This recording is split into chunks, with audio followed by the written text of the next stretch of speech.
If your husband told you he was flying to Seattle for a business trip, and 7 hours later, you got a phone call saying he'd been in a car accident nearly 200 miles south of your home, would you believe it? My name is Ella. I'm 31. I work as an internal communications manager at an insurance firm in Sacramento. It's not an exciting job, but it's honest. And maybe that's why I've always believed that people who live transparently have nothing to hide. My husband, Nathan, 34, is a systems engineer at a software company based in San Jose. We've been married 6 years. We live in a bright 9th-floor apartment with wooden floors, a view of the river, and the kind of quiet comfort that makes you believe your life is safe. Nathan travels a lot for work. Seattle, Dallas, Portland. I'm used to him being gone, used to the late emails running behind client dinner. The text, flight delayed again, love you. I thought I knew his patterns. I thought I knew him. Until that night.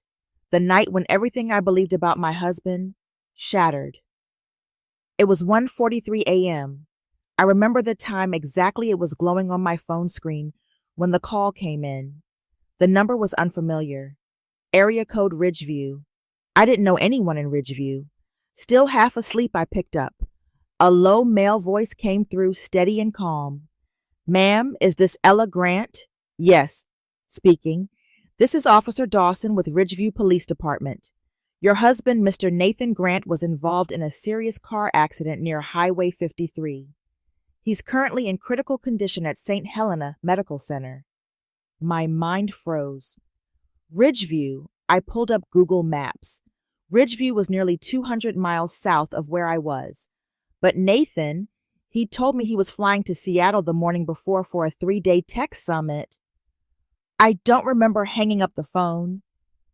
I just remember stuffing clothes into a backpack and calling a rideshare to the airport parking lot where my car was parked. Then I drove. 4 hours through the night alone on dark highways. No calls, no music, just one sentence replaying in my head. What the hell was he doing in Ridgeview? I arrived at St. Helena Medical just after sunrise. The morning fog clung to the hospital windows. Everything felt cold, sterile, and surreal. At the reception desk, I gave Nathan's insurance card. The nurse scanned it, nodded, and then her voice softened. He's stable now. He had multiple fractures, but surgery went well. He's in the ICU, still unconscious, but he's going to make it. I felt a tiny breath of relief, but then she added something that didn't land right. He wasn't alone, by the way. There was a woman in the car with him. She's also in critical condition. I blinked. A woman. The nurse looked hesitant. Yes, we don't have her emergency contact yet. They were brought in together. We assumed maybe you knew her? I shook my head. My throat was dry. My hands were trembling. I sat for what felt like hours outside the ICU. I stared at the white door labeled Room 7, Nathan Grant Critical Care. Next to it, Room 8.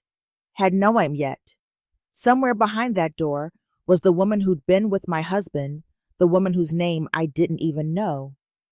But my gut, it already knew.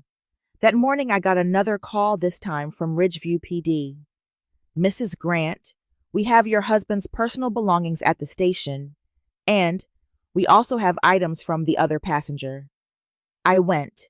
They handed me 2 suitcases, one navy blue Nathan's, and one soft pink roller bag.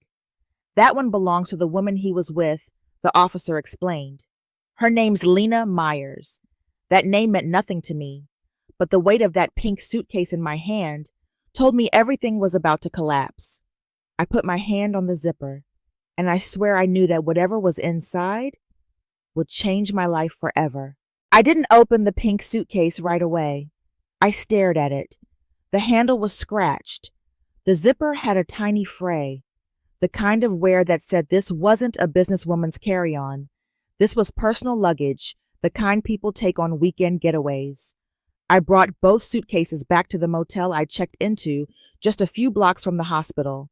I chose the cheapest one I could find. Stiff sheets, dim lighting, the kind of place you only go when your heart's too numb to care. I placed Lena's suitcase on the bed, took a deep breath, unzipped it. Inside were the usual things: shampoo, hairbrush, a few pieces of folded clothing. But one item stopped me cold. A gray hoodie. It looked familiar. Too familiar. I picked it up and turned it over. Rainier Tech, 2019 Seattle team. I blinked. Nathan had this exact hoodie. I'd bought it for him at a tech expo when I visited him during a real work trip. And now here it was, in her suitcase. At first, I told myself it might be a coincidence. Maybe the company made a dozen of them. Maybe she had one of her own. But then beneath a pile of leggings and underwear, I found a photo. A printed 4x6 picture. Glossy. Fresh. Nathan. Arms wrapped around Lena. Standing on a wooden deck, the lake behind them golden from the sunset. He wasn't smiling like he did in family photos. He looked peaceful, natural, like this was the life he wanted. I dropped the photo. The blood drained from my face. Then I saw the receipts tucked inside a small zippered pouch. 2 movie tickets dated last Thursday for a theater in Ridgeview. A printed hotel booking under the name Nathan Grant same night. The pieces started falling into place. Back at the hospital, I waited until the nurses switched shifts. Then I went into Nathan's room. He looked peaceful, almost boyish, with his head wrapped and IVs in both arms. If you didn't know better, you'd think he was just sleeping. His phone was in the drawer next to the bed. I stared at it for a long time before picking it up. Face ID wouldn't work, obviously, but I knew his passcode. He never changed it. 0412, our wedding anniversary. I typed it in. The screen lit up. He hadn't even bothered to delete the messages. The chat thread with Lena was still there. I scrolled. Missed you already. This trip won't be the same without you. Don't forget your promise, no more lying to her. Can't wait to wake up next to you again. The most recent message was from the day of the accident. See you soon. Be safe, I love you. That was the last thing she ever texted him. I sat there, in that hospital chair, staring at my husband's phone like it was a bomb that had already gone off. I didn't cry. There was something colder than heartbreak sitting in my chest, something harder than betrayal. It was humiliation-y. I'd been sleeping next to a man who had a whole other life tucked away in his weekends. While I meal prepped and paid bills and took care of his aging mother, he was playing house with the woman who wore his hoodie and took lakefront selfies with him. I went back to the motel, threw up in the bathroom. Then I sat on the floor for hours scrolling through his messages, piecing together just how long it had been going on. At least a year. It started as work late drinks, then became overnight trips, then flights together.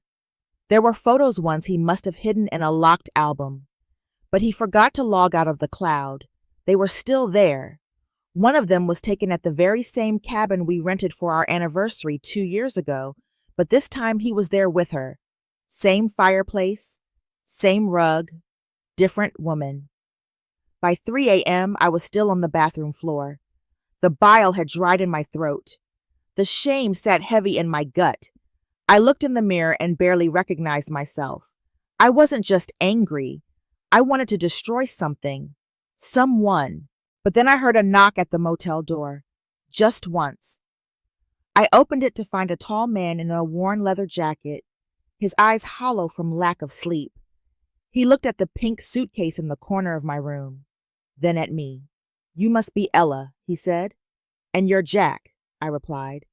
We stood there, just 2 strangers bound by the same wreckage.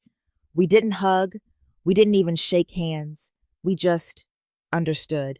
Jack didn't say much. He didn't need to. There was something about the way he stood in the doorway, not quite stepping in, not quite turning away, that told me everything. He was just as broken as I was. I moved aside so he could enter. The motel room suddenly felt smaller, dimmer, as if the air itself didn't know how to hold 2 people grieving the same betrayal. Jack glanced at the pink suitcase in the corner, his expression unreadable. She liked that one, he said flatly. Said the color made her feel younger. I didn't respond. I couldn't. My throat had gone tight again. He looked around, not nosy, just scanning, taking in the walls, the rumpled bed, the silence. Then his eyes landed on the open phone in my hand. Is that his? He asked. I nodded. He didn't ask what I saw.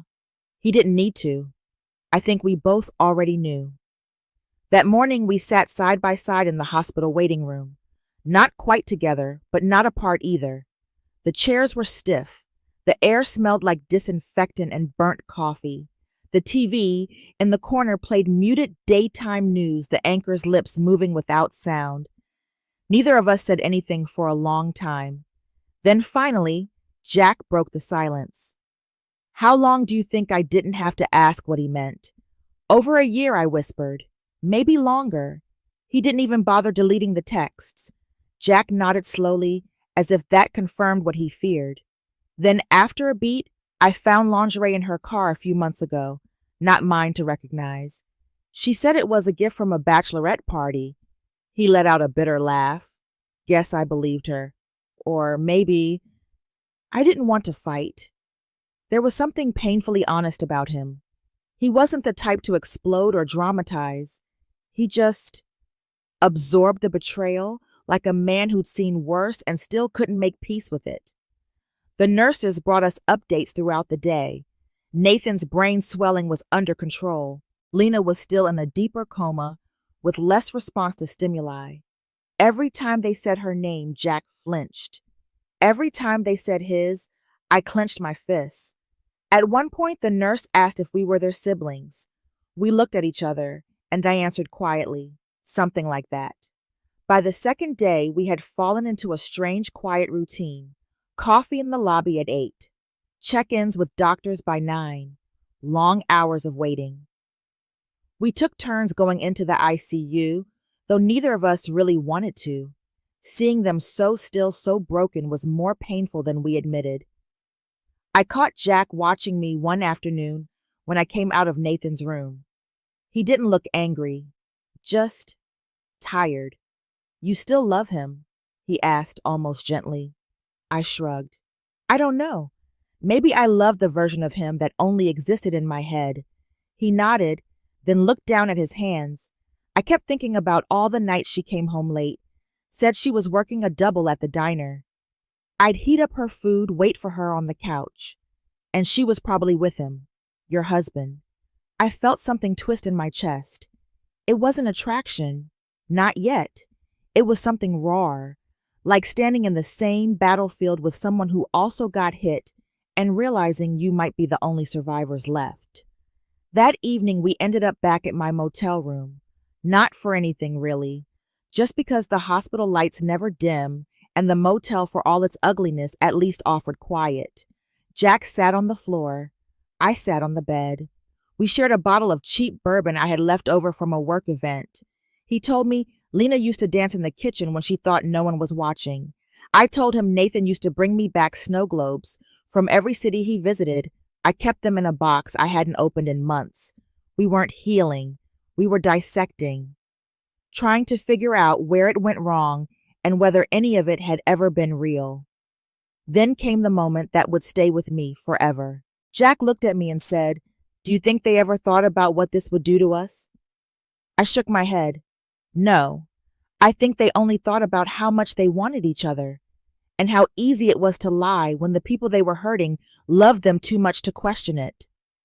We sat in silence for a while, and in that silence, something shifted.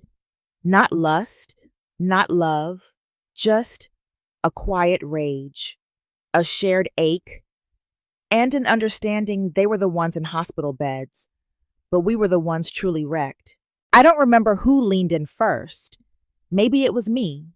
Maybe I just needed to feel something, anything, that didn't feel like betrayal.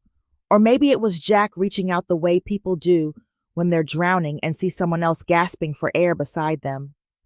Either way, our lips met in the dim light of that motel room, and for a moment, the noise inside me stopped. There were no heart monitors, No nurse call buttons. No memory of Lena's pink suitcase in the corner. Just heat and hunger and grief dressed up like desire. It wasn't soft. It wasn't romantic. It was the kind of kiss that tastes like anger, like whiskey and dried up tears. When his hand slid under my shirt, I didn't stop him. When he whispered, "Are you sure?" with a voice that cracked at the edges, I nodded, not because I was sure, but because I was too far gone to care. We didn't make love that night. We tore something down, together. And afterward, lying next to Jack in the silence, his chest rising and falling beside mine, I didn't feel guilty. I felt level, like the scales had finally balanced. The next morning, the world returned.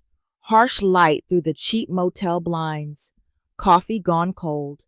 Reality setting in like a hangover that had nothing to do with alcohol. Jack didn't speak at first. Neither did I. He was already sitting at the edge of the bed putting on his boots when I finally broke the silence. "We can pretend this never happened, if that's easier." He paused, tied one boot, then looked over his shoulder. "Do you want to pretend I hesitated?" I thought of Nathan's phone, of Lena's photo in her suitcase, of the months, maybe years they stole from us while smiling to our faces. And I said, "No, I don't." Jack nodded. "Me neither." Back at the hospital, things felt different. The same hallway, the same nurses, the same antiseptic air, but something had shifted inside me. I no longer felt like a woman sitting vigil for her broken husband. I felt like a woman sitting vigil for a man I no longer recognized, and frankly no longer mourned. Nathan was alive, but the version of him I loved was gone long before the crash. Now I just needed him to wake up, so I could look him in the eye and tell him it was over. Jack and I kept our distance inside the building. No glances, no touches, but we shared a quiet rhythm. Coffee runs, shared updates from the doctors, a nod when I passed him in the hallway, and every night we returned to the same motel, to the same room, to the same bed. It wasn't about love, not yet. It was about surviving. One night, maybe a week in, I asked him something I hadn't dared say out loud before. "If she wakes up, are you going to take her back?" Jack took a long time to answer. "Then I think I'll want to, but I hope I won't." He looked over at me. "What about you? If he asked for forgiveness?" I sighed. "I think I'll want to, but I hope I won't." We both laughed softly, bitterly. "We're pathetic," I said. "No," he replied. "We're human. But the thing about waiting is it doesn't last forever." 2 days later, the doctor called us into a side room. Nathan had opened his eyes. He was still foggy, still weak but conscious. And the first thing he asked, "Is Lena okay?" Not "Where's my wife?" Not "What happened?" Just that, straight-faced, blunt, unapologetic. The doctor didn't flinch, but I did. Jack, standing beside me, didn't say a word, but I saw his jaw tighten. Nathan recovered slowly over the next week. He didn't remember much about the accident, or so he claimed. I never brought up Lena, never asked about the texts, never showed him the photo or the receipts. Not yet. He would lie. I knew that. I wanted to wait until he could walk, until he could see clearly, until he could sit across from me like a man and face what he did. But Lena never woke up. 10 days after the crash, her brain activity dropped. A week after that, her husband Jack signed the paperwork to let her go. I was with him in the waiting room when the monitor stopped. He didn't cry, not at first.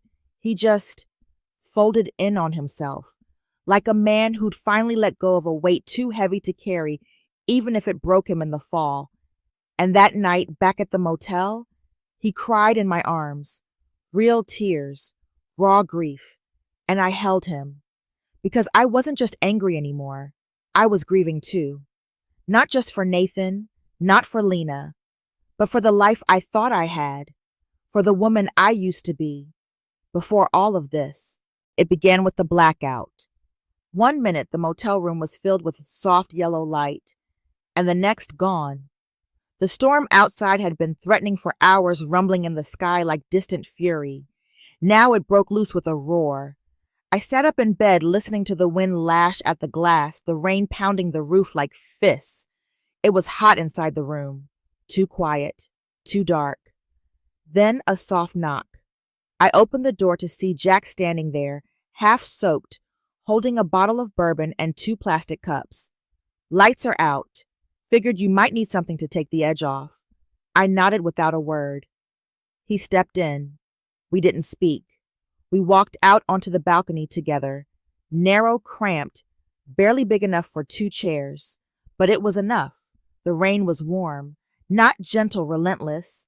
We sat under the awning, watching the sky flash with every strike of lightning. Jack poured us both a drink. I took mine and downed it too fast. The bourbon burned, but I welcomed the sting. My hands trembled a little. My throat tightened. I was holding it together barely. And then, I wasn't.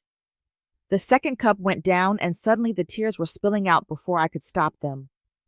I don't even know if I hate him, I whispered, voice cracked, or if I hate myself more for loving him that much.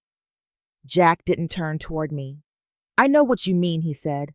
I loved Lena, but now, the woman lying in that hospital bed, she's not my wife, not anymore. She left me long before the crash. I just didn't want to see it. There was no lightning in that moment, no thunder, just 2 broken people sitting in the dark, drowning together in something neither of us could name. I looked at him, he looked back, and something shifted. He leaned in, or maybe I did. I don't remember who moved first. Our foreheads touched. His breath was shaky. Mine was too. When our lips met, it wasn't desire. It was grief. It was a scream without sound. A plea to feel anything except this unbearable weight of betrayal. The kiss deepened, became messy, desperate. Clothes came off in silence, not passion. Back inside the room, the storm outside kept raging, but the storm inside me was louder. We made love like people trying to destroy something, or maybe salvage what was left. There was no electricity, no lights, just our bodies. And the truth neither of us could speak aloud. I remember clinging to him afterward, not because I needed comfort, but because I didn't want to feel like I was falling alone. The rain slowed some time before dawn. I woke up to the dull gray of early morning light bleeding through the curtains. Jack was already awake, sitting on the edge of the bed, back to me, shirtless, silent. He didn't say good morning, didn't ask if I was okay, didn't look at me. I sat up slowly, wrapping the motel sheet around my chest. We sat like that, in silence. 2 people who had crossed a line that couldn't be undone. I didn't regret it. And he didn't either. There was no shame, no apology, only the quiet knowing that something had ended last night and something else had begun. He woke up on the 17th day. I remember it exactly because I had stopped hoping. The doctor had said it could be days, weeks, or never. And by then, part of me was ready for never. But that morning, as the rain pattered gently outside the hospital window, Nathan's fingers twitched. His eyelids fluttered. And then a hoarse voice, barely above a whisper. Lena? I froze. Not, where am I, not Ella? Not even a breath of surprise at being alive. No. He called out for her. The woman whose car he crashed into. The woman he told me was just a coworker. The woman who now lay in a coma 2 rooms away, her face still bruised from the impact. I didn't respond. Just sat in the chair beside his bed, spine straight, fist clenched in my lap. I said nothing. He didn't even look at me. Eventually he fell asleep again. But I didn't. Not that night. Not for many nights after. The next few days passed in a slow, sterile blur. I brought him broth and ice chips, adjusted his blankets, listened to doctors explain his recovery plan, even helped him stretch his legs down the hallway when he could finally stand. To anyone watching, I was the devoted wife. But inside, I was unraveling. He never once said her name again, but he didn't say mine either, not with meaning.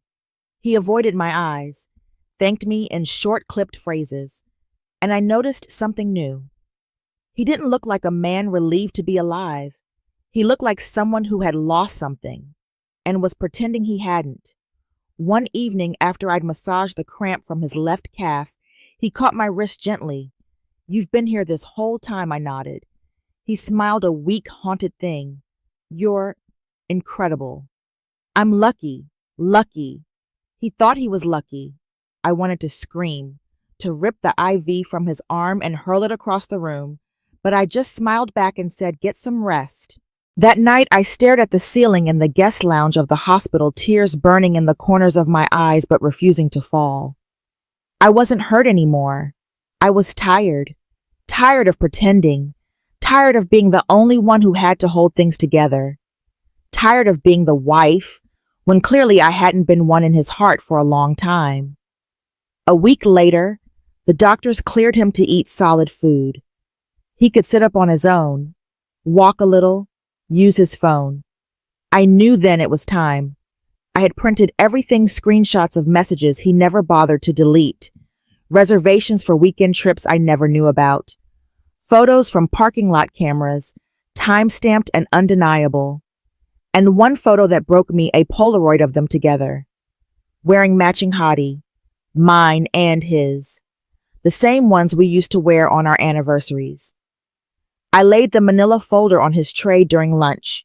He looked at it, then at me. He didn't open it. "What is this proof?" He didn't reach for it. "You went through my stuff." "After the crash," I said, voice steady. "Police gave me your phone. I had to unlock it to notify your contacts. I saw everything." He was silent for a long moment. "I didn't mean to hurt you, but you did." He finally opened the folder, flipped through each page like it wasn't real. His face went pale. "How long have you known?" "Since the day of the accident." He looked away. "She didn't deserve that." My breath caught, and I did. That was the last straw. I reached into my bag and placed a second envelope beside his food tray.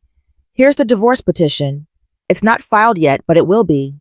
His eyes narrowed. "You already made up your mind." "I made it up the moment you called out for her." Silence. Then quietly, "Have you slept with him?" Of course he'd ask that. Not about the betrayal, not about the lies, just about Jack. I met his gaze unflinching. "That's not your question to ask anymore." "Why not?" "Because you stopped being my husband the moment you became hers."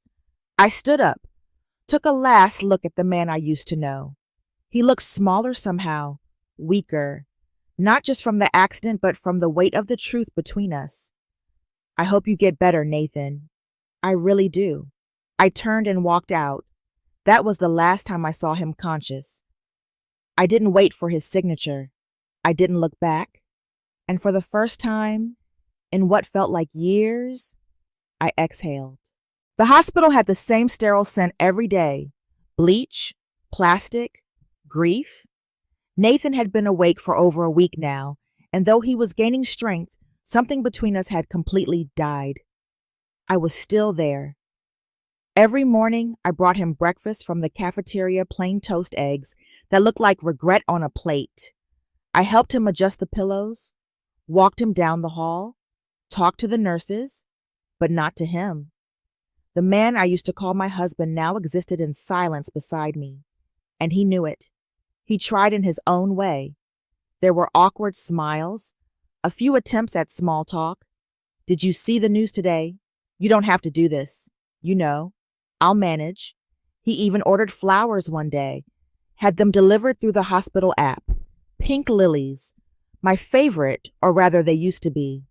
I left them untouched in the corner chair. They wilted 2 days later. He didn't mention them again. 3 weeks. That's how long I stayed. 3 weeks of routine. 3 weeks of watching a man recover physically while falling apart emotionally. 3 weeks pretending that this ghost of a marriage was still something I could stand to be near. But I wasn't staying for him. I was staying to finish something. There's a kind of peace that comes from seeing your pain up close in person, not just imagining it. I wanted to watch the consequences play out, not to torture him, not to forgive him either. I just needed to see it, to live through the end. On the morning of his release evaluation, I brought a small folder tucked under my arm. It was light, just one piece of paper. The room was bright when I entered. Nathan was sitting up, sipping from a styrofoam cup, pretending to read a sports magazine. "Morning," he said, almost hopeful. I didn't respond. I sat down beside his bed and slid the folder across the tray. He looked at it, flipped it open slowly. His eyes scanned the document, then stopped at the bold letters. At the top, petition for dissolution of marriage. He didn't say anything for a long time. Then finally, "So this is it." "It's been it for a while," I said. "This is just the paperwork." "Ella," his voice cracked. "We can still talk about this, please." "I don't want to end like this. It already ended, Nathan.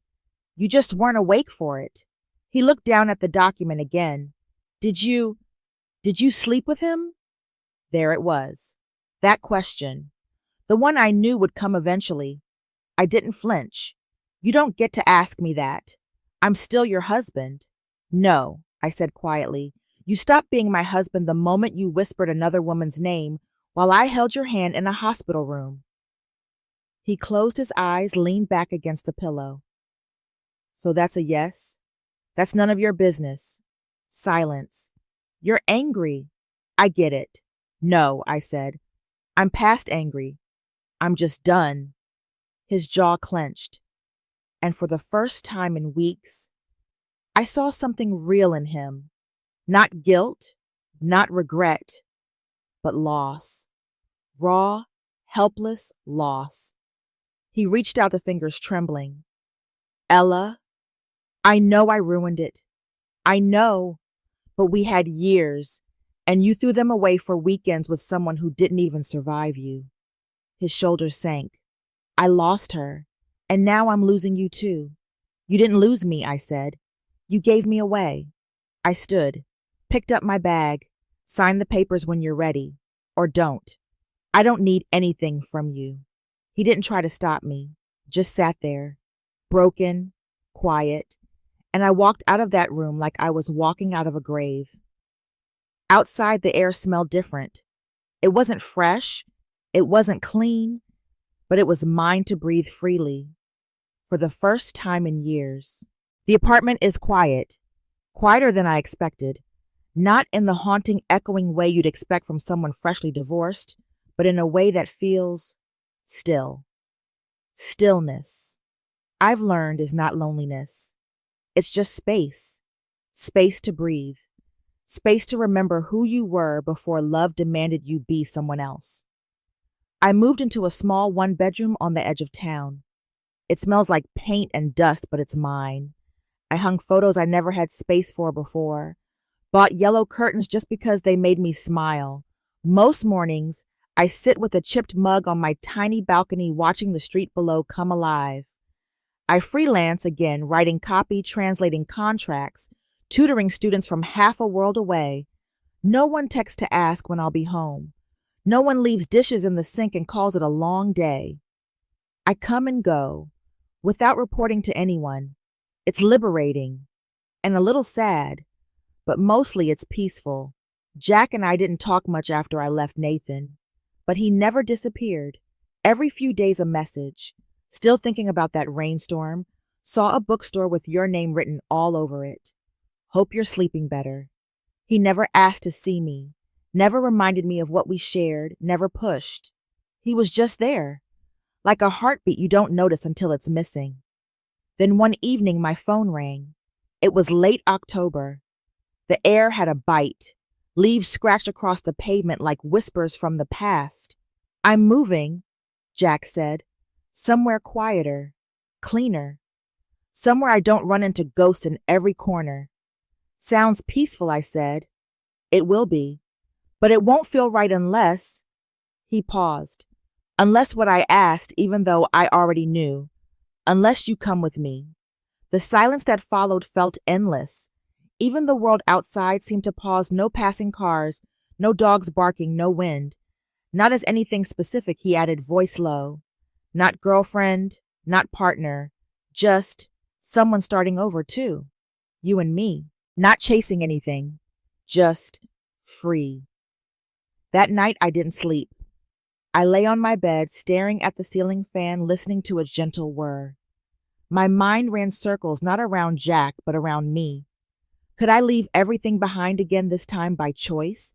Could I trust myself to feel something real after so much betrayal? Would choosing Jack make me weak or finally free? The next day, I walked for hours through the city, past our old apartment, past the park where Nathan and I used to pretend things were fine. I ended up back on my balcony, hands numb from the cold heart, aching from too many maybes. Jack wasn't a hero. He never tried to be.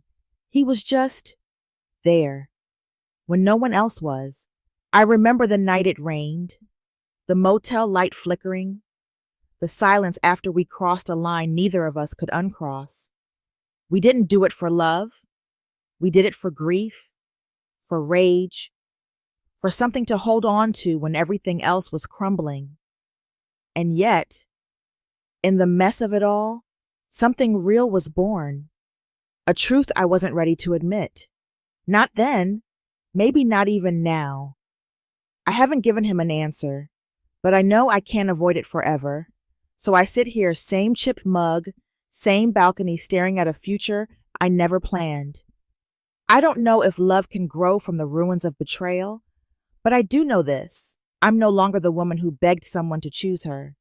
I'm no longer the shadow of a marriage built on lies. I've become someone else, someone who deserves to be chosen for who she is, not what she can endure. So here I am, one foot in the past, one eye on the road ahead, and I have to ask, what would you do? Would you go with him? Would you take that chance? Even after everything?